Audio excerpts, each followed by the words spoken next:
पर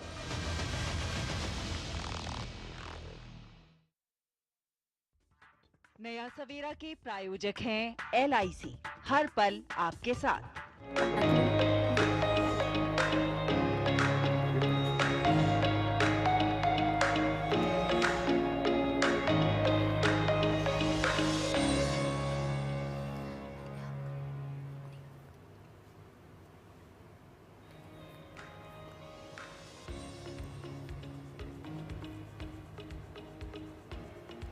नई उम्मीदें, नए सपने और एक नई शुरुआत, क्योंकि हर सुबह लेकर आती है अवसर अपार, और इसीलिए हम भी आपके लिए लेकर आते हैं आपका पसंदीदा शो नया सवेरा। जी हाँ, जहाँ हम बात करेंगे नए भारत की, बताएंगे आज अलग अखबारों में कौन सी ऐसी बेहतर खबरें प्रकाशित हुई हैं। साथ ही बात होगी कैसे लगातार हम आत्मनिर्भर हो रहे हैं, आर्थिक विकास की कहाँ झलक नजर आती है। साथ ही खेल जगत में क्या हुआ है और कैसे रहेगी आपकी सेहत फिट। बिल्कुल, और इसके साथ साथ हम करेंगे टेकटॉक पर बात, भी नजर डालेंगे वर्ल्ड वॉच पर, और साथ ही वो हर बात जो आपके दिन को बनाएगी बेहद ही खास। नमस्कार, आपके साथ मैं हूं संध्या शर्मा और मेरे साथ है मेरे सहयोगी मुकुल शर्मा। शुक्रिया संध्या। तो आइए नए सवेरा की शुरुआत करते हैं, लेकिन सबसे पहले नजर डालते हैं हेडलाइंस पर।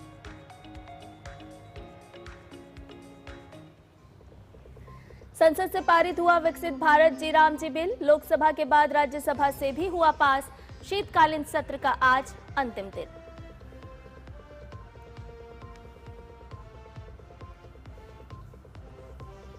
जॉर्डन, इथियोपिया और ओमान की सफल यात्रा के बाद प्रधानमंत्री नरेंद्र मोदी नई दिल्ली लौटे।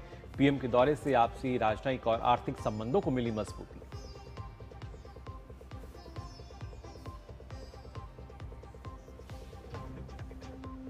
पारंपरिक चिकित्सा पर WHO वैश्विक शिखर सम्मेलन में आज प्रधानमंत्री नरेंद्र मोदी का होगा संबोधन।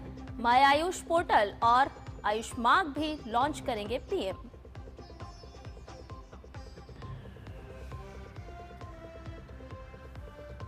बांग्लादेश में फिर भड़की हिंसा, युवा नेता उस्मान हादी की मौत के बाद प्रदर्शनकारी हुए उग्र।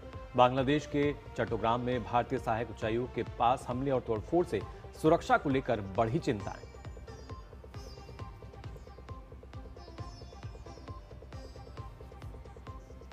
और भारत बनाम दक्षिण अफ्रीका T20 सीरीज का 5वां और अंतिम मैच आज अहमदाबाद में खेला जाएगा। सीरीज में भारतीय टीम में 2-1 से आगे।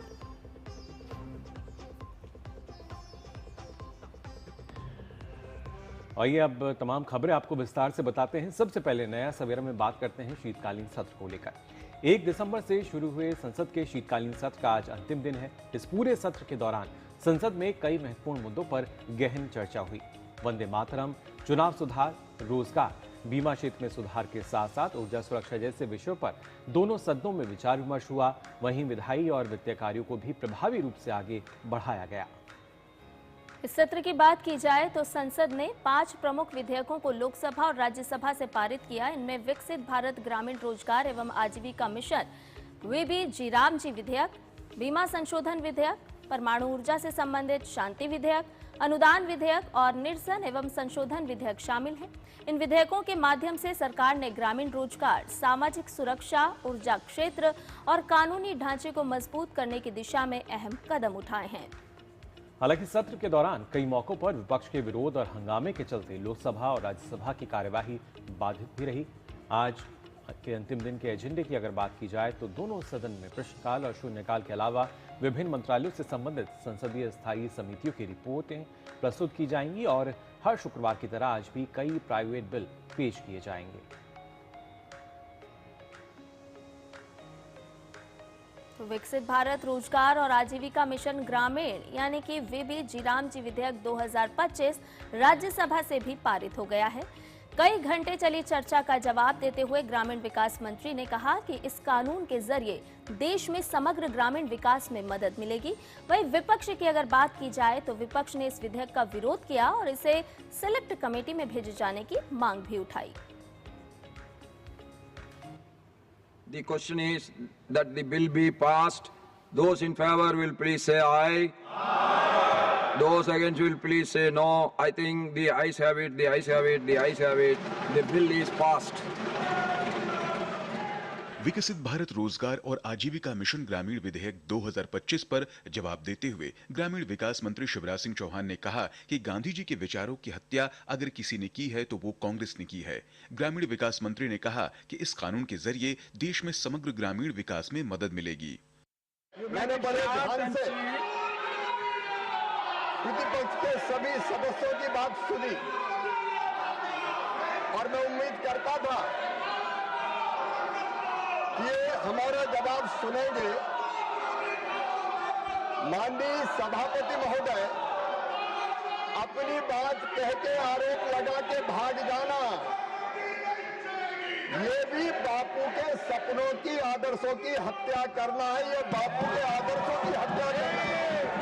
बापू हमारे लिए श्रद्धा है और ये भारतीय जनता पार्टी है जिसने पंचनिष्ठाओं में महात्मा गांधी के सामाजिक और आर्थिक विचारों को सम्मिलित करने का काम किया है। ग्रामीण विकास मंत्री ने मनरेगा योजना के आंकड़े देते हुए कहा कि अगर किसी ने इस योजना का सही पालन किया था तो वह मोदी सरकार थी और जितनी भी कांग्रेस और अन्य सरकारें रही हैं, उन्होंने ठीक से इसका पालन तक नहीं किया। आप आंकड़े बता रहे थे मुझे 2021 के 2021 में कोविड था, कोविड, और इसलिए हमें गर्व है। हमने 1,11,170 करोड़ रुपया खर्च करके गरीबों मजदूरों को रोजगार देने का काम किया। लेकिन आपने क्या किया खड़गे साहब? आपने योजना शुरू करने के बाद पहले 2008-9 में 30,000 करोड़ दिए, बाद में 29,000 दिए। उसे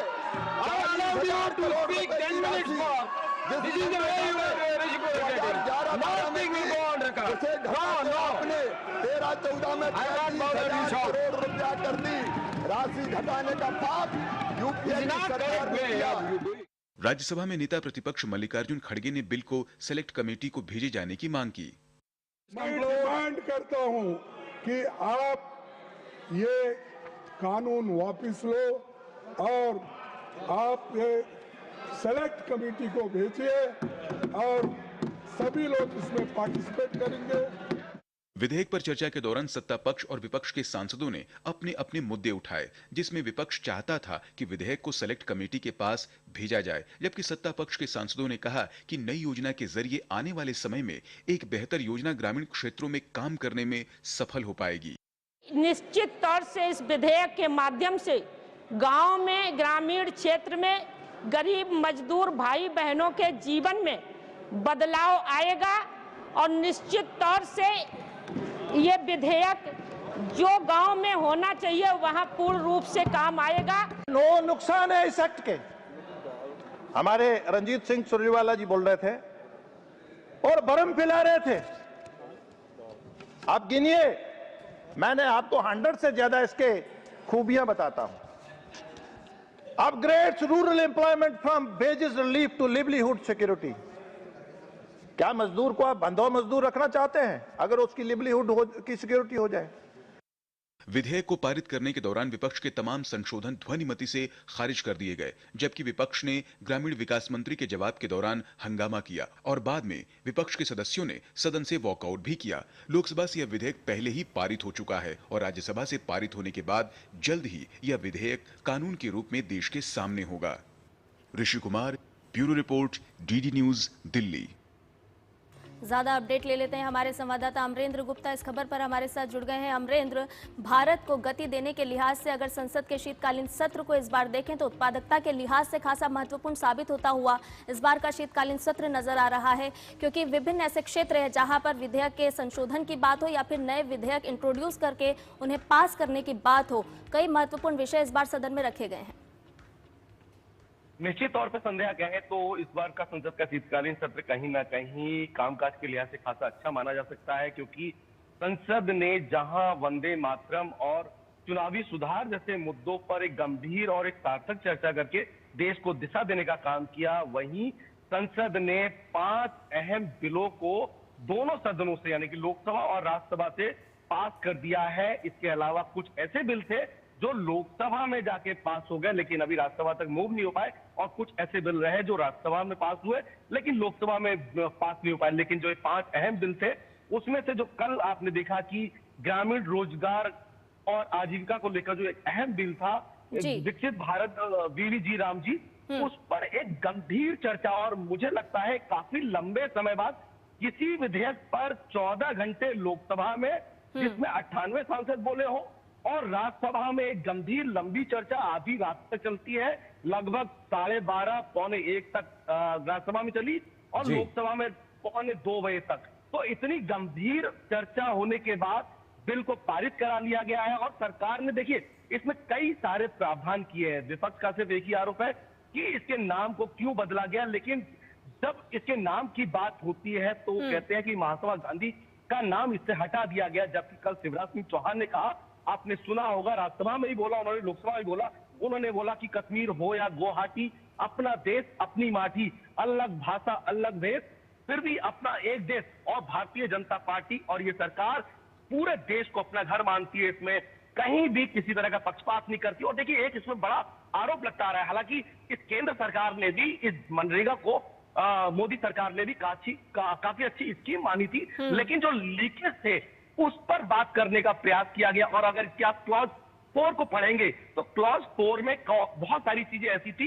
जिसमें आप ये मान लीजिए गड्ढा खुद रहा था और फंड ट्रांसफर किया जा रहा था मनरेगा के नाम पे, लेकिन उसकी कहीं भी मॉनिटरिंग नहीं होती थी। तो इसके जो की बात करें, बिल्कुल अमरेंद्र, सरकार का प्रयास ये भी है कि कैसे लगातार नीतियों में सुधार हो, नए कानून जो लाए जाएं और कैसे वो जन कल्याण के लिए और प्रभावी हो सकते हैं। फिलहाल बहुत बहुत शुक्रिया आपका हमारे साथ जुड़ने के लिए। तो संसद के शीतकालीन सत्र की अगर बात की जाए, काफ़ी महत्वपूर्ण रहा है और साथ ही साथ एक वजह से और महत्वपूर्ण भी है संध्या, क्योंकि कल हमने देखा था संसद से कल परमाणु ऊर्जा बिल भी पारित हो गया। राज्यसभा ने भी इस बिल को अपनी मंजूरी दे दी, जिसका मकसद कड़े नियंत्रण वाले सिविल न्यूक्लियर सेक्टर को प्राइवेट भागीदारी के लिए खोलना है। उच्च सदन की अगर बात की जाए तो sustainable harnessing and advancement of nuclear energy for transforming India यानी कि शांति बिल को ध्वनि मत से पास कर दिया गया। ये बुधवार को लोकसभा में पास हुआ था। ये बिल उच्च सदन में परमाणु ऊर्जा विभाग के राज्य मंत्री डॉक्टर जितेंद्र सिंह ने पेश किया था, जिसमें उन्होंने जोर देकर कहा था कि मौजूदा सुरक्षा तंत्र के साथ कोई समझौता नहीं किया जाएगा।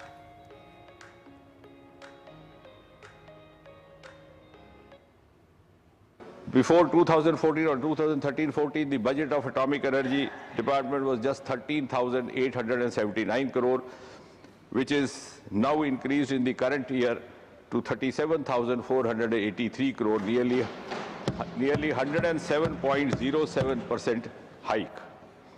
In 2015, this government took another heroic decision and opened up the nuclear sector to joint ventures, but joint ventures limited only to the PSUs, not to the private. In 2017, for the first time in a single cabinet decision, a bulk approval was given to set up 10 reactors. तो संसद के शीतकालीन सत्र में परमाणु ऊर्जा bill जो है ये भी पारित हुआ और महत्वपूर्ण विधायी कार्य जो है वो लगातार हमने यहाँ पर देखे हैं। फिलहाल नया सवेरा में और भी खबरें हैं, वो भी आपको बताएंगे, लेकिन उससे पहले यहाँ रुक रहे हैं छोटे से ब्रेक के लिए, जल्द लौटते हैं। अदरक की हुई कुटाई, चाय की पतीली चढ़ाई, ऐसी बनी चाय। सिर्फ अदरक से चाय का स्वाद नहीं आएगा। नहीं आएगा बेटा, चाय का असली टेस्ट MDHD+ से ही आएगा। लौंग, हरी इलायची से भरपूर MDH टीम्स मसाला। मसाले सच MDH। पता है, लोग अक्सर मुझसे पूछते हैं कॉल सेंटर का स्टेडी जॉब क्यों छोड़ा। I wanted more out of life, बस मैंने अपना स्टार्टअप शुरू किया। जानना चाहोगे कैसे? Then start up your own business as an LIC agent. यहाँ सब कुछ है, great products, zero investment, leading organization and unlimited opportunities. तो क्या आप तैयार हैं? LIC एजेंट बनो, अब बड़ा सोचो। हमारी वेबसाइट पर जाएं या अपनी नजदीकी LIC शाखा से संपर्क करें। मेरी पसंद, मेरी पसंद, मेरी पसंद, मेरी पसंद, हमारी पसंद, हम सबकी पसंद। मजबूत देश का मजबूत सरिया हो गया स्टील। चिंतामणि, क्यों इतनी चिंता करते हो? क्या खरपतवार से परेशान हो? पेश है स्टील MH210 प्लावोमीटर। खरपतवार पे करो वार, सुनहरी फसल होगी हर बार। तू मेरे घर के रानी, ये मेरे खेतों का राजा। स्टील उपकरण लाए परिवर्तन। ब्रेक के बाद नया सवेरा में आपका एक बार फिर से स्वागत है और खबर के माध्यम से अब आपको लिए चल रहे हैं बांग्लादेश, क्योंकि यहां पर एक बार फिर सुलग उठी है आग, क्योंकि यहां आम चुनाव से पहले आगजनी हो रही है और प्रदर्शनकारियों पर आंसू गैस के गोले दागे जा रहे हैं। और ये सब कुछ हो रहा है सिंगापुर में इलाज के दौरान छात्र नेता उस्मान हादी की मौत के बाद। जी हाँ, आम चुनाव से पहले फिर एक बार बांग्लादेश जो है सुलगता नजर आ रहा है। प्रदर्शनकारियों ने पूर्व पीएम शेख हसीना के घर को आग के हवाले किया। वहां चट्टोग्राम में भारत के सहायक उच्चायुक्त के घर पर भी हमला किया। द डेली स्टार अखबार की बिल्डिंग पर हमला हुआ और साथ ही साथ आपको बता दें इमारत के अंदर फंसे पत्रकारों को किसी तरह बचाया गया। अखबार प्रथम अली के कार्यालय में भी तोड़फोड़ की गई। हालांकि बड़ी संख्या में आपको बता दें जो सुरक्षा बल हैं वो तैनात किए गए हैं। खासतौर से अगर देखा जाए राजनयिक परिसरों की सुरक्षा को लेकर गंभीर चिंता जताई गई है। जिस तरीके से चट्टोग्राम में भारत के सहायक उच्चायुक्त के घर पर हमला किया गया और वहीं द डेली स्टार अखबार की बिल्डिंग पर भी हमला हुआ। लगातार उग्र प्रदर्शन हमने देखा और किस तरीके से इमारत के अंदर फंसे वहां जो पत्रकार थे उनको किसी तरह वहां से बचाया गया। अशांति और डर का माहौल फिलहाल नजर आ रहा है। इसके अलावा आपको जैसा हमने बताया अखबार प्रथम अली के कार्यालय में भी तोड़फोड़ की गई। तो उस्मान हादी की मौत के बाद बांग्लादेश में एक बार फिर बवाल होता हुआ नजर आ रहा है। राजनयिक परिसरों की सुरक्षा को लेकर गंभीर चिंता भी जताई जा रही है। मीडिया संस्थान यहां पर निशाने पर हैं और पूरे बांग्लादेश में इस वक्त अशांति और डर का माहौल भी देखने को मिल रहा है। हालांकि प्रदर्शनकारियों को रोकने के लिए उन पर आंसू गैस भी छोड़े गए। कई लोगों को हिरासत में भी लिया गया। तो लगातार हालात जो हैं वो आप देख सकते हैं किस तरीके से उग्र होते जा रहे हैं और हमारे संवाददाता ढाका से जुड़ चुके हैं नवल सिंह परमार। नवल सिंह, आपसे जानना चाहेंगे कि फिलहाल किस तरह के हालात बने हुए हैं और एक बार फिर से कहीं ना कहीं बांग्लादेश जो है वो सुलगता हुआ नजर आ रहा है। देखिए, बांग्लादेश का जो हालत है खास करके लॉ एंड ऑर्डर सिचुएशन वो बहुत ही खराब है और उसमें भी कल रात जो है जैसे ही ये ओस्मान हादी का डेथ का न्यूज बांग्लादेश में स्प्रेड हुआ उसके बाद जो हालात हुए हैं उसमें कहीं ना कहीं टारगेटेड अप्रोच से mob justice kind of thing और प्रोटेस्ट जो है जो हो रहा है उसमें मीडिया को टारगेट बनाया गया और Indian embassy Indian high commission के जो एस्टेब्लिशमेंट है उसको कहीं ना कहीं टारगेट बनाया गया। कल 3 बड़ी वारदात हुई। उसमें एक प्रथम आलो न्यूज़पेपर है बांग्लादेश का, बांग्ला और इंग्लिश में बड़ा न्यूज़पेपर है और डेली स्टार वो भी एक बड़ा दोनों बड़े न्यूज़पेपर है। उनके ऑफिस पे जो है मॉब पहुंचा और वहां जाके उन्होंने तोड़फोड़ किया और ऑफिस को आग लगा दिया गया। उसमें डेली स्टार जो न्यूज़पेपर है उसके ऑफिस के अराउंड 20+ लोग जो है उसके रूफ पे फंसे हुए थे और आर्मी की और फायर कर्मी के आने के उनका इंटरवेंशन के बाद उनको बचाया गया। बड़ा हादसा हो सकता था वहां पे, उनकी बिल्डिंग को पूरा आग लगा दिया गया था। तो वो और उसके साथ साथ जो न्यू एज न्यूज़पेपर है यहाँ बांग्लादेश का, उसके एडिटर इन चीफ जो बांग्लादेश एडिटर गिल्ड के जो है चेयरपर्सन है, जो बड़े न्यूज़पेपर है और उनके जो न्यूज़ मीडिया कर्मी है उनके ऊपर हमला हुआ, उनको परेशान किया गया और आगजनी वगैरह हुई और एक जर्नलिस्ट को खुलना में गोली मार के मार दिया गया। तो कल रात में मीडिया के ऊपर जो हमला हुआ है और उससे पहले एक गवर्नमेंट जो यूनुस एडमिनिस्ट्रेशन है उन्होंने काफी जर्नलिस्ट लोगों को एलिज्ड केसेस के अंदर जेल में डाला गया है, उनको टेररिज्म के चार्ज लगाए गए हैं और एंटी सोशल एक्टिविटीज के चार्ज लगाए गए हैं। तो उसके चलते जो है बांग्लादेश में मीडिया के लिए स्पेस बहुत ही कम बचा है और उसमें भी ये मॉब जस्टिस और लॉ एंड ऑर्डर का सिचुएशन जो पूरी तरीके से देखा जाए तो आप डिप्लोमेटिक जोन को छोड़ दे तो उसके बाहर बहुत ही लोगों के लिए सेफ्टी के लिए बहुत ही चिंता का विषय है। इवन डिप्लोमेटिक जोन में भी 2 दिन पहले एक बड़ा क्राउड जो है 2-3 हजार लोगों का इंडियन एम्बेसी की ओर अपना प्रोटेस्ट मार्च लेके आ रहा था। उस टाइम पे भी काफी पुलिस और लोगों के बीच में हाथापाई हुई थी। उसमें भी पुलिस को मजबूती से काम लेना पड़ा, अदरवाइज 2 दिन पहले भी कुछ हादसा हो सकता था। और उसी दौरान इंडियन वीजा सेंटर जो है वहाँ पे भी सिक्योरिटी कंसर्न को लेकर उसको बंद करना पड़ा था। कल राजशाही में भी जो बॉर्डरिंग टाउन सिटी है इंडियन बॉर्डर वेस्ट बंगाल के साथ, वहाँ पे भी मॉब और लोगों का जो है जुलूस इंडियन असिस्टेंट हाई कमीशन को घेराव करने के लिए पहुंच गया था। और कल रात को जो घटना बनी है चित्तगोंग में, वो बहुत ही सेंसिटिव है और बहुत ही चिंताजनक है। बांग्लादेश में इंडियन असिस्टेंट हाई कमिश्नर के रेसिडेंट के ऊपर हमला हुआ है और वहाँ पे पत्थरबाजी हुई है। चित्तगोंग के पुलिस कमिश्नर खुद वहाँ पे पहुंचे और उन्होंने एक्स्ट्रा पुलिस फोर्स लगा के सिचुएशन को बाद में कंट्रोल किया। लेकिन डिप्लोमेटिक परिसर जो है, राजनयिक परिसर है, उसके अंदर लोगों का पहुंच जाना वो बड़ी चिंता का विषय माना जाता है। नवल सिंह, बांग्लादेश से जिस तरह की ये तस्वीरें सामने आ रही है, जिस तरह से आग के हवाले किया जा रहा है, क्या इसके पीछे की वजह सिर्फ छात्र नेता की मौत है या फिर कुछ और भी संदेश यहाँ पर प्रदर्शनकारी देना चाहते हैं? क्योंकि जिस तरह से मीडिया संस्थान पर हमला किया गया है, क्या मीडिया को नियंत्रण करने के लिए वहां पर हमला किया गया? एक्चुअल में देखा जाए तो यहाँ पे बांग्लादेश में जो अभी इलेक्शन डिक्लेयर हुआ है, लेकिन काफी स्टेक होल्डर है जो ऐसा मान रहे हैं कि इलेक्शन अभी नहीं होना चाहिए। कुछ स्टेक होल्डर्स है, पॉलिटिकल पार्टी जो चाहती है इलेक्शन हो, तो कहीं ना कहीं जो है ये देखा जाए, पूरा मामला देखा जाए तो उसमें जो अभी लीडिंग पॉलिटिकल पार्टीज है, अवामी लीग के लीडर्स और अवामी लीग बैन है, लेकिन जो जमाते इस्लामी और बांग्लादेश नेशनलिस्ट पार्टी और उनके जो अलाइज पार्टनर है, उनके बीच में एक तो कहीं ना कहीं कुछ दिनों से खिंचातानी चली रही थी। और उसमें ऐसी जब घटनाएं होती है और जब पुलिस फोर्स और आर्मी का लॉ एंड ऑर्डर के ऊपर और सिचुएशन पे कंट्रोल ना हो, तो ऐसी स्थिति में जो मॉब जस्टिस या जो फंडामेंटलिस्ट काइंड ऑफ एलिमेंट्स है, जो अपना लाइन को आगे खींचने के लिए कोशिश में रहते हैं, उनके लिए खुली छूट मिल जाती है, उसी का फायदा उठा रहे। और यूनुस एडमिनिस्ट्रेशन है तो कहीं ना कहीं मुख्य प्रेक्षक बने बैठा हुआ है, लॉ एंड ऑर्डर के ऊपर उनका कोई कंट्रोल नहीं है। उसको साथ साथ देखा जाए तो इकोनॉमिक सिचुएशन बांग्लादेश में पिछले 1-1.5 साल में इकोनॉमिक सिचुएशन बहुत ही खराब हुआ है।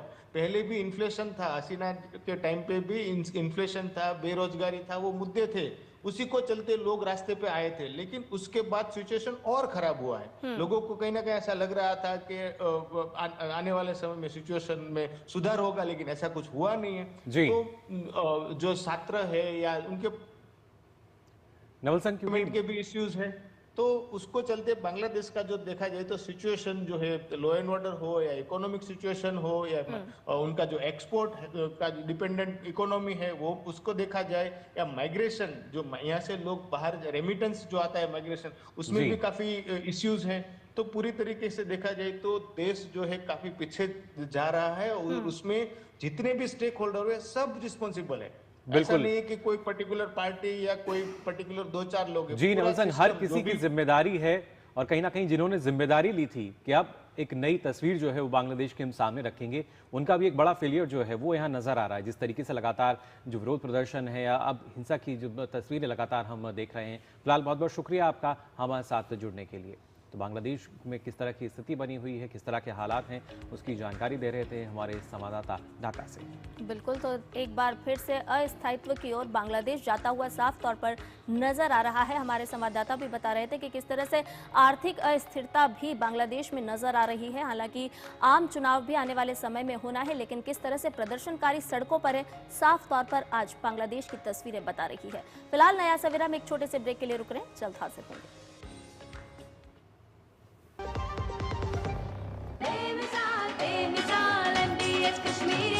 लाल रंग इसका अपार, तीखा कम है फिर भी स्वाद, बेमिसाल बेमिसाल MDH कश्मीरी, और कम दाल पर असली दाल। MDH कश्मीरी लाल मिर्च पाउडर। बेमिसाल बेमिसाल MDH कश्मीरी, MDH।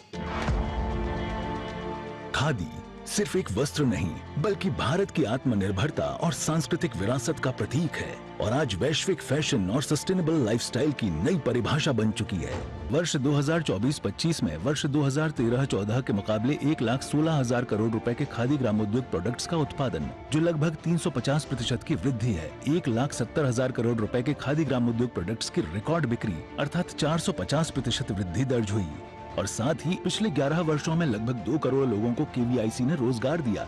तो आइए भारत की आत्मनिर्भरता को बढ़ावा दें और खरीदें खादी और ग्रामोद्योग उत्पाद। विजिट करें नजदीकी खादी स्टोर। चिंतामणि, क्यों इतनी चिंता करते हो? क्या खरपतवार से परेशान हो?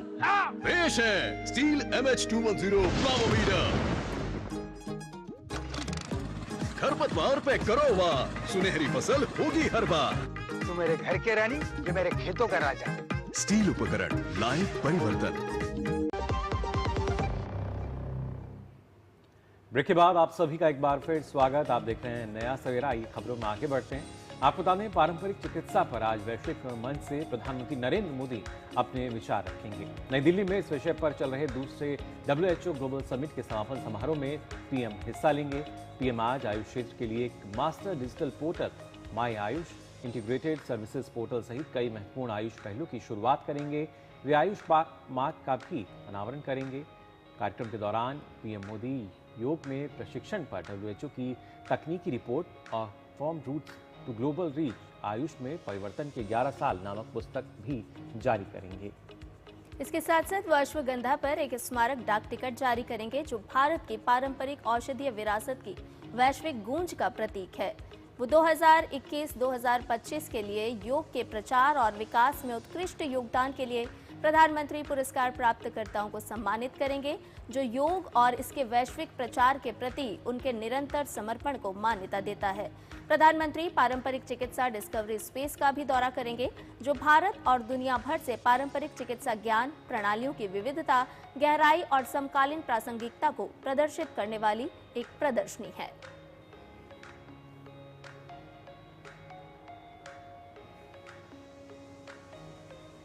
तो पारंपरिक चिकित्सा पर विश्व स्वास्थ्य संगठन के दूसरे वैश्विक सम्मेलन के दूसरे दिन भारत की 16 देशों के साथ द्विपक्षीय बातचीत हुई। 6 देशों के साथ भारत की मंत्रिस्तरीय बातचीत भी हुई। केंद्रीय आयुष सचिव वैद्य राजेश कोटेचा के साथ खास बातचीत की हमारे संवाददाता नितेंद्र सिंह ने।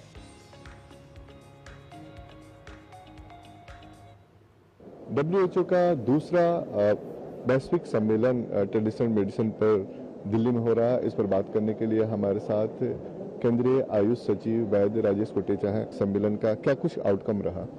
तो 110 से ज़्यादा देशों के लोग यहाँ आए हैं। 25 देशों के मंत्री जी, जो उनके स्वास्थ्य मंत्री हैं, वो आए हैं यहाँ, और बहुत गंभीर चर्चा हो रही है अलग अलग क्षेत्रों में। इतने सारे देशों ने मिलकर के बहुत सारे 2 दिन में कार्य किए हैं, अलग अलग प्लेनरी हुए। उस प्लेनरी में अलग अलग विषय की चर्चा, एविडेंस जनरेशन के लिए या रिसर्च इकोसिस्टम के लिए फंडिंग के लिए या रेगुलेटरी मैकेनिज्म के लिए या एजुकेशन कैपेसिटी बिल्डिंग के लिए या integration into public delivery system के लिए, ऐसे अलग अलग क्षेत्रों में बातचीत हुई। अपॉर्चुनिटी का लाभ लेकर के हमने 16 देशों के साथ बायोलेटरल किए। तो बहुत सारे देशों के साथ हमारी पहले से पार्टनरशिप है, कुछ नए देश भी हैं। तो 16 में से 6 देशों के तो मंत्री के लेवल पर, मिनिस्टर लेवल पर हमारे माननीय मंत्री जी के साथ उनका डायलॉग हुआ। प्रधानमंत्री जी इसके कंक्लूडिंग सेशन में आएंगे, डीजे WHO भी रहेंगे।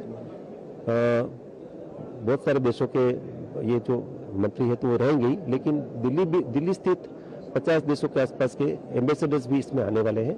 बहुत सारे राज्यों के स्वास्थ्य मंत्री जी, आयुष मंत्री जी आने वाले हैं, कुछ गवर्नर भी आ रहे थे। वो काफी बड़ा कार्यक्रम है। इस कार्यक्रम में हम एक जो कमिटमेंट सभी कंट्रीज ने किया है, वो कमिटमेंट हम माननीय प्रधानमंत्री के पास प्रस्तुत करना चाहते हैं। बहुत सारे दूसरे कार्यक्रम भी करना चाहते हैं और हम प्रधानमंत्री जी के स्वागत के लिए उत्सुकता से प्रतीक्षा कर रहे हैं। बहुत ही व्यापक तरीके से चर्चा पारंपरिक चिकित्सा पे हो रही है और अलग अलग देश से अपने अपने हिसाब से और अपने अपने अनुभवों को एक साथ साझा कर रहे हैं। कैमरामैन अनिकेत दुबे के साथ नितिन सिंह, DD न्यूज, दिल्ली। और अपडेट के साथ हमारे संवाददाता नितेंद्र सिंह हमारे साथ जुड़ गए हैं। नितेंद्र, भारत की जो पारंपरिक चिकित्सा पद्धति है वो आज किस तरह से पूरे वैश्विक पटल पर आगे बढ़ रही है, किस तरह से उसके गुणों का प्रचार प्रसार किया जा रहा है, ये साफ तौर पर संदेश दे रहा है वैश्विक सम्मेलन?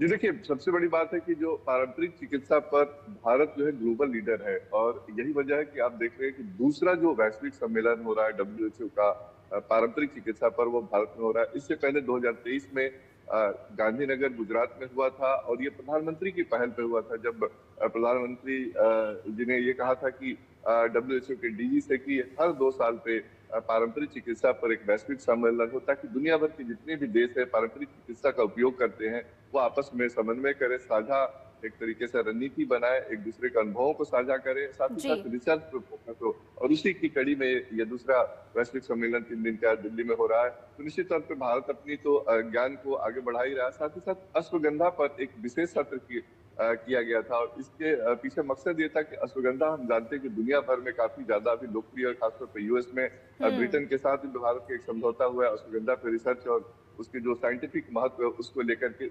इसके अलावा अलग अलग देशों के साथ भी करीब 16 देशों के साथ कल एक बैठक हुई थी। उसके अलावा 6 देशों के साथ मंत्री स्तर की बैठक हुई और 25 से ज्यादा देशों के साथ भारत का समझौता हुआ है। पहले से भी करार है कि कैसे ट्रेडिशनल मेडिसिन को और आगे बढ़ाया जाए, जो पारंपरिक ज्ञान है उसको आधुनिक विज्ञान के साथ समन्वय करके जो विश्व कल्याण है, मानव कल्याण है और स्वास्थ्य की जो दिशा में कैसे आगे बढ़ा जाए, इसको लेकर के काफी फोकस रहेगा।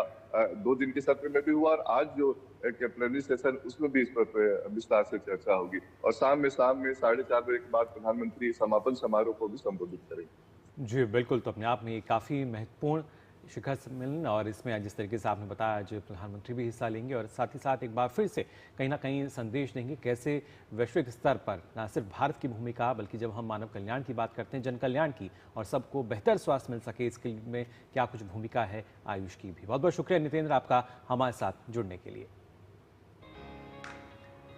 चलिए बढ़ते हैं आगे और आपको बता दें कि प्रधानमंत्री नरेंद्र मोदी जॉर्डन, इथियोपिया और ओमान की सफल यात्रा संपन्न कर नई दिल्ली वापस आ गए हैं। पीएम की यात्रा के दौरान द्विपक्षीय सहयोग से जुड़े कई महत्वपूर्ण समझौते हुए। पीएम को इथियोपिया और ओमान के शीर्ष सम्मान से भी नवाजा गया। आपको बता दें ओमान में कल भारत ओमान के बीच सेपा यानी समग्र आर्थिक साझेदारी समझौते पर भी हस्ताक्षर हुए। प्रधानमंत्री ने प्रवासी भारतीयों के कार्यक्रम मैत्री में भी हिस्सा लिया। प्रधानमंत्री ने मिलकर इन्वेस्ट, इनोवेट और बिल्ड करने के लिए ओमान को आमंत्रित किया।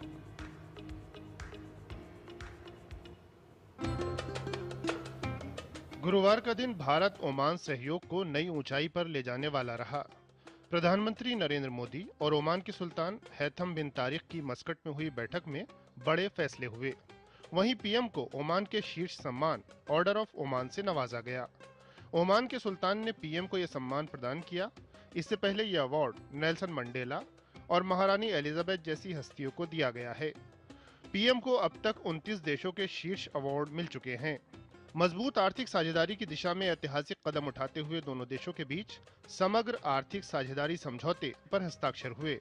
अर्थव्यवस्था के सभी प्रमुख क्षेत्रों में नए अवसर और बड़ी संख्या में रोजगार पैदा करने के साथ साथ व्यापार बाधाओं को कम करने, व्यापार एवं निवेश बढ़ाने और दोनों देशों के बीच अधिक निवेश प्रवाह में समझौते से बहुत मदद मिलेगी।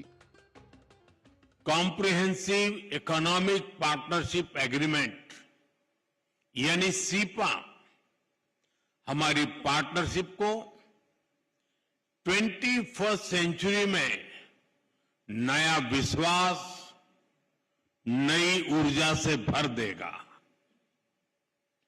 यह हमारे साझा भविष्य का ब्लूप्रिंट है।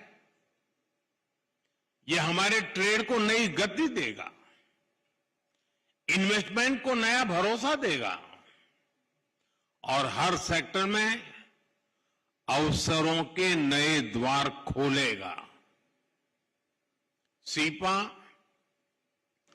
हमारे नौजवानों के लिए ग्रोथ, इनोवेशन और एम्प्लॉयमेंट के अनेक नए अवसर बनाएगा।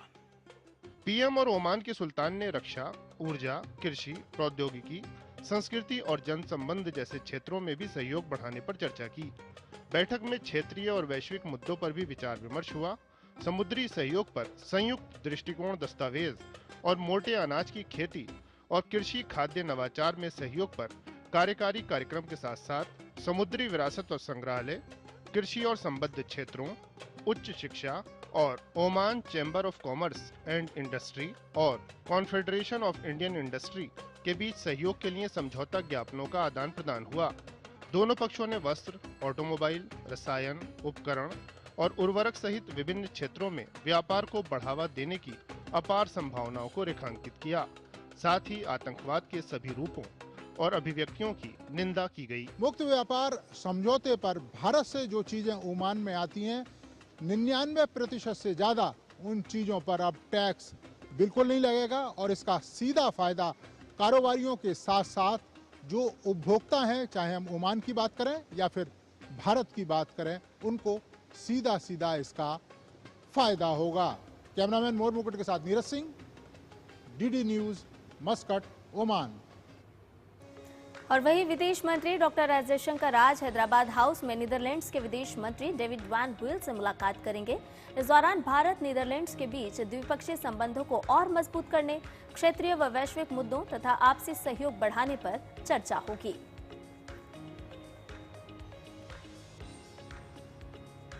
इससे पहले रक्षा मंत्री राजनाथ सिंह ने भी नीदरलैंड्स के विदेश मंत्री डेविड वैन बुयल से मुलाकात की। बैठक में क्षमता निर्माण और कौशल विकास के क्षेत्र में सहयोग को सुदृढ़ करने पर विचार विमर्श किया गया। रक्षा मंत्री ने आतंकवाद के खिलाफ भारत की लड़ाई में नीदरलैंड्स द्वारा दिए गए अटूट समर्थन के लिए आभार भी व्यक्त किया।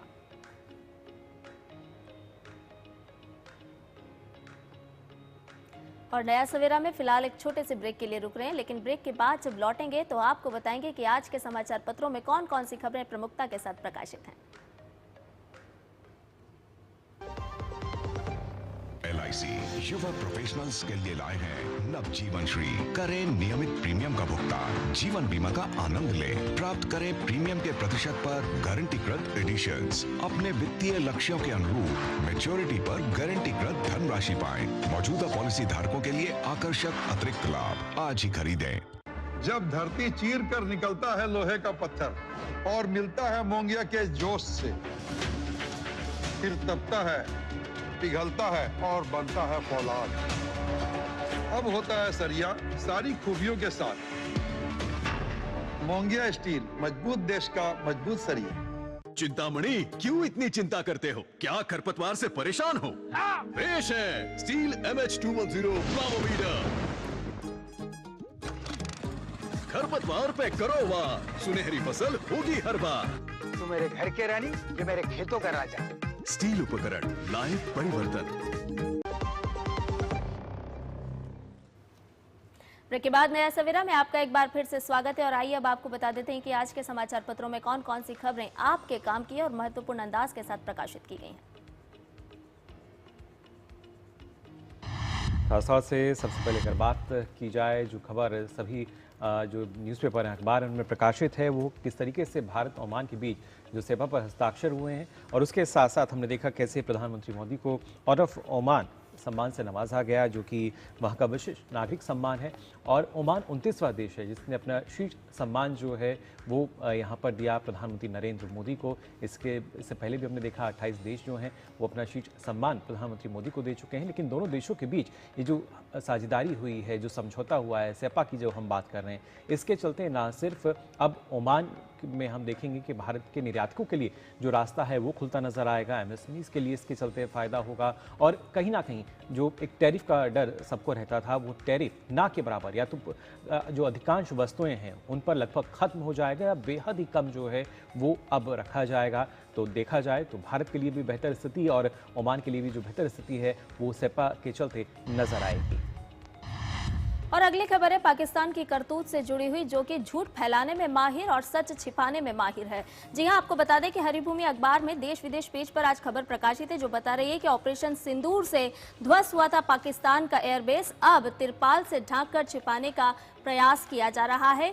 ड्रोन संचालन परिसर के पास की इमारत को भारी नुकसान पहुंचा था ऑपरेशन सिंदूर के दौरान और पाक एयरबेस की छत को भेदा था भारतीय हथियारों ने, लेकिन अब इसकी मरम्मत का काम किया जा रहा है, लेकिन तिरपाल ढककर।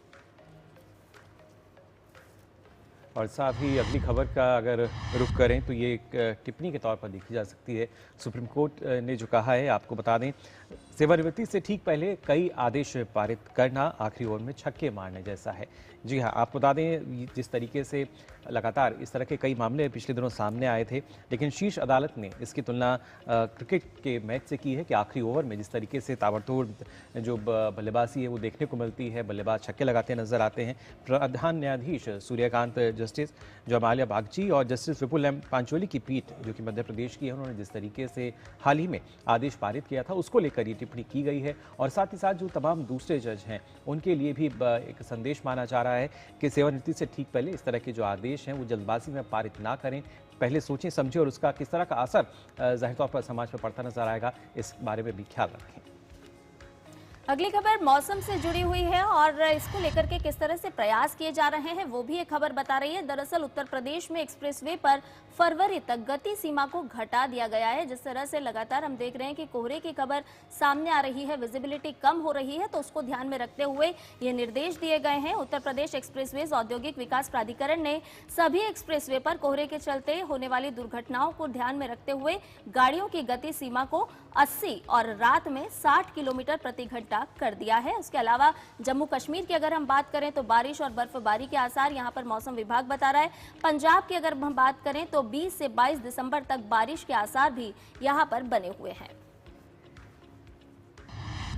और जो अगली खबर है उसमें आपको बता दें कि खासतौर से हमारे भारतीय सेना के जो जवान हैं दुर्गम पहाड़ी स्थलों पर किस तरीके से हम देखते हैं वो जो ना सिर्फ भारी सामान उनको उठाकर ले जाना पड़ता है, उसी के लिए हनुमंता जो है एक इस तरह का डिवाइस बनाया गया है जिसके चलते फिर चाहे बर्फीले पहाड़ों की बात की जाए या रेगिस्तान की बात की जाए तो भारी वजन के जो बैग हैं फिर चाहे उसमें हथियार हो, दूसरे सामान हो, उसकी वजह से जो दिक्कत आती थी सैनिकों को वो नहीं होगी। करीब 80 से 90% तक जो वजन है ये जो पूरा डिवाइस है इसको काफ़ी हल्का कर देता है, जिससे जो सैनिक हैं उनको और दिक्कतें नहीं होंगी। पीठ के दर्द की बात की जाए या दूसरी तमाम जो दिक्कतें होती थी तो वो अब आने वाले समय में माना जा रहा है कि कम होती हुई नजर आएंगी। तो ये तमाम खबरें आज आपने जानी यहाँ पर। बिल्कुल, समाचार पत्रों में आज कौन कौन सी खबरें महत्वपूर्ण स्थान के साथ प्रकाशित है वो तो हमने आपको बताई। इसके साथ साथ अब हम आपको लिए चल रहे हैं तकनीक की दुनिया में। नजर डाल लेते हैं टेक टॉक पर। सबसे पहले अगर बात की जाए बर्ड फ्लू वायरस को लेकर, आप बता दें बर्ड फ्लू वायरस H5N1 खुद को समय के अनुसार तेजी से बदल रहा है। उसकी ये एडेप्टेबिलिटी इंसानों के लिए एक बड़ा खतरा पैदा कर रही है। अब भारतीय शोधकर्ताओं ने AI आधारित एक मॉडल का इस्तेमाल कर ये बताया है कि कैसे इंसानों पर अटैक करता चल रहा है और इसमें भारत सिमुलेशन फ्रेमवर्क का इस्तेमाल कर जूनोटिक स्पिलओवर का क्रमबद्ध चरणों का विश्लेषण किया गया है। हरियाणा के अशोका विश्वविद्यालय के शोधकर्ताओं फिलिप चेरिन और गौतम मेनन ने पक्षियों से इंसानों में शुरुआती संक्रमण और उसके बाद इंसान से इंसान में फैलने की संभावना को मॉडल किया है। कंप्यूटेशनल मॉडल से पता चला है कि प्राइमरी संक्रमण को रोकने के लिए पक्षियों को मारना सबसे असरदार उपाय है। प्राइमरी केस की पहचान होने पर संक्रमित और उनके संपर्कों को अलग रखना संक्रमण को सीमित करने में मदद करता है। संक्रमण फैलने के बाद केवल लॉकडाउन, मास्किंग और बड़े पैमाने पर वैक्सीनेशन जैसे पब्लिक हेल्थ उपाय ही प्रभावी हैं।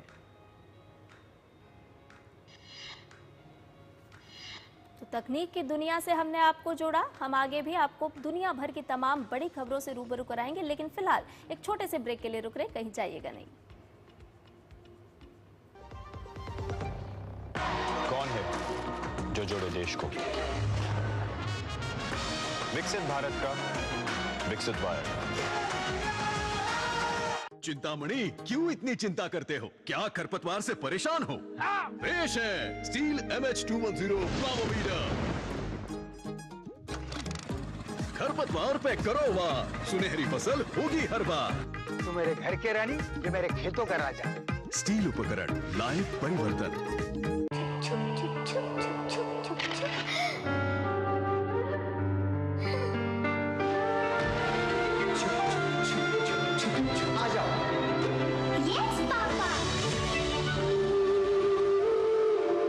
जिंदगी किसी के लिए नहीं रुकती, हम भी आपको कहाँ रुकने देंगे। जिंदगी के हर मोड़ पर LIC है तो इंश्योर्ड है। LIC हर पल आपके साथ। खादी सिर्फ एक वस्त्र नहीं बल्कि भारत की आत्मनिर्भरता और सांस्कृतिक विरासत का प्रतीक है और आज वैश्विक फैशन और सस्टेनेबल लाइफस्टाइल की नई परिभाषा बन चुकी है। वर्ष 2024-25 में वर्ष 2013-14 के मुकाबले 1,16,000 करोड़ रुपए के खादी ग्रामोद्योग प्रोडक्ट्स का उत्पादन, जो लगभग 350% की वृद्धि है। 1,70,000 करोड़ रुपए के खादी ग्रामोद्योग प्रोडक्ट्स की रिकॉर्ड बिक्री अर्थात 450% वृद्धि दर्ज हुई और साथ ही पिछले 11 वर्षों में लगभग 2 करोड़ लोगों को KVIC ने रोजगार दिया। तो आइए भारत की आत्मनिर्भरता को बढ़ावा दें और खरीदें खादी और ग्रामोद्योग उत्पाद। विजिट करें नजदीकी खादी स्टोर। ब्रेक के बाद आप सभी का एक बार फिर स्वागत। आप देख रहे हैं नया सवेरा और आइए नया सवेरा में नजर डालते हैं वैश्विक खबरों पर, देखते हैं वर्ल्ड वॉच। तो टिकटॉक ने अपने यूएस बिजनेस को 3 अमेरिकी निवेशकों ओरेकल, सिल्वर लेक और MGX को बेचने के लिए एक डील साइन की है, जिससे सुनिश्चित हो सके कि social video platform United states में काम करना जारी रख सके। ऑस्ट्रेलिया के प्रधानमंत्री एंथनी अल्बनीज ने बॉनी बीच में हुई गोलीबारी के बाद उच्च क्षमता वाले हथियारों को हटाने के लिए राष्ट्रीय गन बायबैक योजना की घोषणा की। ब्राजील के राष्ट्रपति लुला दा सिल्वा ने अमेरिका और वेनेजुएला दोनों के नेताओं से संपर्क किया और कैरेबियाई क्षेत्र में बढ़ते तनाव के बीच लैटिन अमेरिका में सशस्त्र संघर्ष को रोकने के लिए अपने देश की मदद की पेशकश की। अमेरिका के उत्तरी कैरोलिना के स्टिक्सविले क्षेत्रीय हवाई अड्डे पर निजी विमान के दुर्घटनाग्रस्त होने से पूर्व नेस्कर ड्राइवर ग्रेग मिफल और उनके परिवार के सदस्य सहित 7 लोगों की मौत हो गई। और कारोबार की दुनिया में अब आपको लिए चलते हैं, नजर डाल लेते हैं बिजनेस ब्रीफ में। नवंबर 2024 से नवंबर 2025 के बीच भारत के निर्यात में 15.5% की बढ़ोतरी हुई है। इस दौरान भारत का निर्यात $73.99 बिलियन रहा। इसी अवधि में भारत का आयात स्थिर रहा, जिससे व्यापार घाटा कम होकर 61% रह गया है। वित्त मंत्री निर्मला सीतारमण ने लोकसभा में प्रतिभूति बाजार संहिता विधेयक 2025 पेश किया और इसके साथ ही उन्होंने इसे विस्तृत चर्चा और जांच के लिए संसद की स्थायी समिति के पास भेजने का प्रस्ताव भी रखा। रेल मंत्री अश्विनी वैष्णव ने कहा है कि पिछले 11 सालों में भारतीय रेलवे द्वारा रेलवे ट्रैक की अपग्रेडेशन और सुधार से 110 किलोमीटर प्रति घंटे और उससे ज्यादा स्पीड वाले ट्रैक का हिस्सा 2014 के 40% से बढ़कर नवंबर 2025 तक 79% हो गया है। सेबी ने छोटे निवेशकों के लिए एक बड़ा फैसला किया है। अब कंपनियां 10,000 रुपए से बॉन्ड जारी कर सकेंगी। तय समय वाले 0 कूपन बॉन्ड में भी निवेश की अनुमति होगी और इससे आम लोगों के लिए ऋण बाजार में निवेश करना आसान हो जाएगा। उत्तर प्रदेश में भारत के सेमीकंडक्टर मिशन को नई ताकत मिलेगी। योगी सरकार के तहत HCL और फॉक्सकॉन मिलकर एक नए ऑफसेट यूनिट शुरू कर रही हैं। इसमें हर महीने 20,000 वेफर्स तैयार होंगे।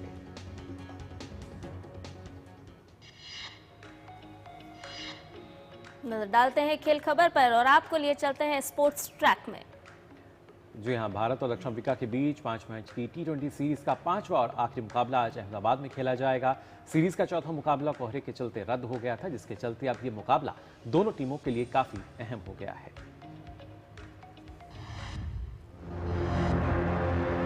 लखनऊ T20 के रद्द होने के बाद अब सारी निगाहें अहमदाबाद पर आ टिकी हैं, जहां T20 सीरीज का आखिरी मुकाबला खेला जाना है। भारतीय टीम की बात करें तो टीम ने जिस तरह से तीसरे T20 में खेल दिखाया, उसी की झांकी टीम 5वें और आखिरी मुकाबले में भी दिखाना चाहेगी।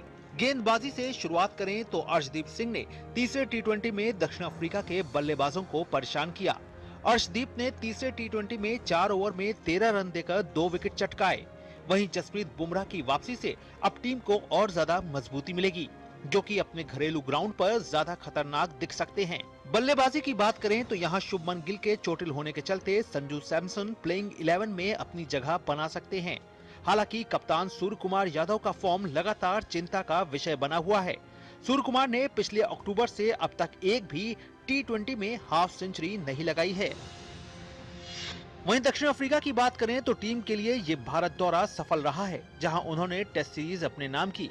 हालांकि T20 में अब उनके सामने सीरीज बराबर करने की चुनौती है, जिसके लिए टीम के बल्लेबाजों को अपने प्रदर्शन में निरंतरता लानी होगी। दक्षिण अफ्रीका को अपने बल्लेबाज डेवाल ब्रेविस से भी अच्छे प्रदर्शन की उम्मीद रहेगी, जबकि लुंगी एंगिटी और ओटनेल बॉटमैन की गेंदबाजी ने भारतीय बल्लेबाजों को परेशान किया है। तो कुल मिलाकर सीरीज बराबर होती है या टीम इंडिया 3-1 से सीरीज अपने नाम करती है, इस बात पर मोहर दोनों टीमों की रणनीति पर निर्भर करेगा। Sports desk, DD news. और स्पोर्ट्स ब्रीफ के जरिए आपको और भी महत्वपूर्ण खबरें बता देते हैं। आपको बता दें कि उत्तर प्रदेश क्रिकेट संघ ने कहा है कि भारत दक्षिण अफ्रीका के बीच चौथा T20 अंतर्राष्ट्रीय मैच कोहरे के कारण रद्द होने के बाद दर्शकों को टिकट के पूरे पैसे वापस किए जाएंगे। ईशान किशन की कप्तानी में झारखंड ने इतिहास रच दिया है और पहली बार सैयद मुश्ताक ट्रॉफी का खिताब जीता। झारखंड ने हरियाणा को 69 रनों से हराकर अपने घरेलू क्रिकेट इतिहास का दूसरा बड़ा खिताब अपने नाम किया। भारत की रोल बॉल टीमों ने इतिहास रचते हुए दुबई में आयोजित विश्व कप में पुरुष और महिला वर्ग का खिताब अपने नाम कर लिया है। विश्व बैडमिंटन टूर फाइनल्स में भारतीय जोड़ी सात्विक साईराज और चिराग शेट्टी ने ग्रुप स्टेज मुकाबले में इंडोनेशिया के फजर अफियान और मोहम्मद शोहिबुल फिक्री को हराया। और आज गोवा मुक्ति दिवस पर राष्ट्रपति द्रौपदी मुर्मू ने वीर सपूतों के समर्पण को नमन किया है। उन्होंने अपने एक संदेश में लिखा है कि गोवा मुक्ति दिवस के अवसर पर देश उन वीर सपूतों को कृतज्ञता के साथ स्मरण करता है जिन्होंने गोवा को औपनिवेशिक शासन से मुक्त कराने के लिए निरंतर संघर्ष किया। हम अपने स्वतंत्रता सेनानियों और सशस्त्र बलों के अटल संकल्प और निस्वार्थ समर्पण को सलाम करते हैं। मैं गोवा के लोगों के उज्जवल और समृद्ध भविष्य की कामना करती हूँ।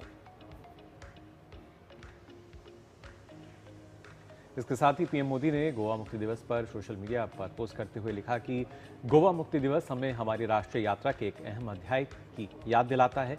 हम उन लोगों के अदम्य साहस को याद करते हैं जिन्होंने अन्याय को मानने से इनकार कर दिया और हिम्मत और पक्के इरादे के साथ आज़ादी के लिए लड़ाई लड़ी। उनके बलिदान हमें आज भी प्रेरणा देते हैं क्योंकि हम गोवा की चौतरफा तरक्की के लिए काम कर रहे हैं।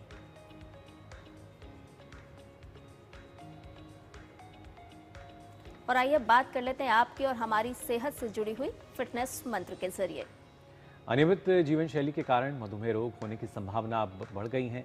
वो कौन से कारक हैं जिनसे मधुमेह रोग का खतरा बढ़ता है, यानी डायबिटीज का खतरा बढ़ता है, और क्या करने से जो डायबिटीज है इससे आप बच सकते हैं, आइए जान लेते हैं। मधुमेह स्वास्थ्य के लिए बड़ा खतरा बन गया है। अनियमित जीवन शैली के कारण काफी लोग मधुमेह रोग से प्रभावित हो रहे हैं। अगर हम खाली पेट की शुगर चेक करें या ग्लूकोज चेक करें, वो 100 से अगर कम है, 100 मिलीग्राम % से कम है तो वो कहते हैं नॉर्मल है। और खाना खाने के 2 घंटे बाद अगर 140 से कम है तो हम कहते हैं नॉर्मल है। और आजकल तीसरा टेस्ट आया है HbA1c यानी ग्लाइकोसाइलेटेड हीमोग्लोबिन, वो 5.7% से अगर कम है तो हम मानते हैं कि वो एक नॉर्मल रेंज है।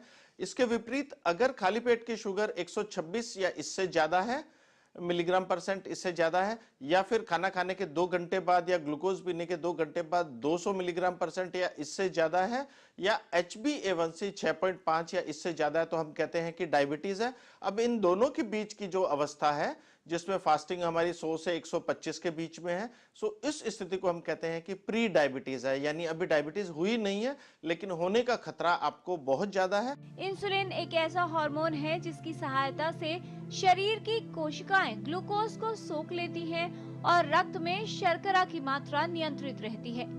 मधुमेह होने पर शरीर में इंसुलिन का उत्पादन कम या बिल्कुल समाप्त हो जाता है।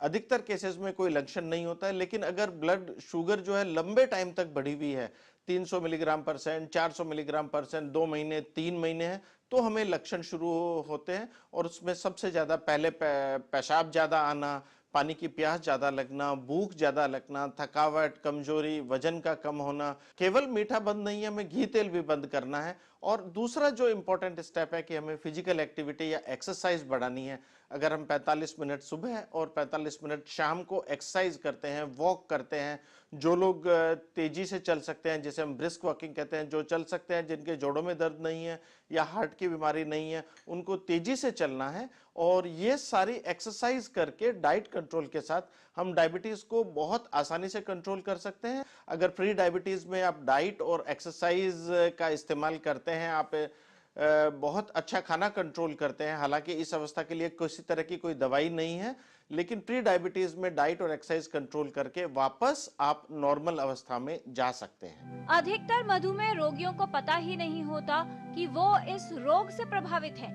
आप भी आज ही मधुमेह की जांच करवाएं और जानें कि कहीं आप मधुमेह रोग की गिरफ्त में तो नहीं। किरण भारद्वाज, DD न्यूज। तो जाना आपने कि संतुलित आहार कितना महत्वपूर्ण है, कितना जरूरी है और कैसे आप मधुमेह यानी कि डायबिटीज से बच सकते हैं। और नया सवेरा में आइए अब जान लेते हैं मौसम का हाल। ग्राफिक के जरिए आपको बताते हैं अधिकतम और न्यूनतम तापमान।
तो जाना आपने मौसम का हाल और इसी के साथ ये वक्त हो चला है आपसे विदा लेने का।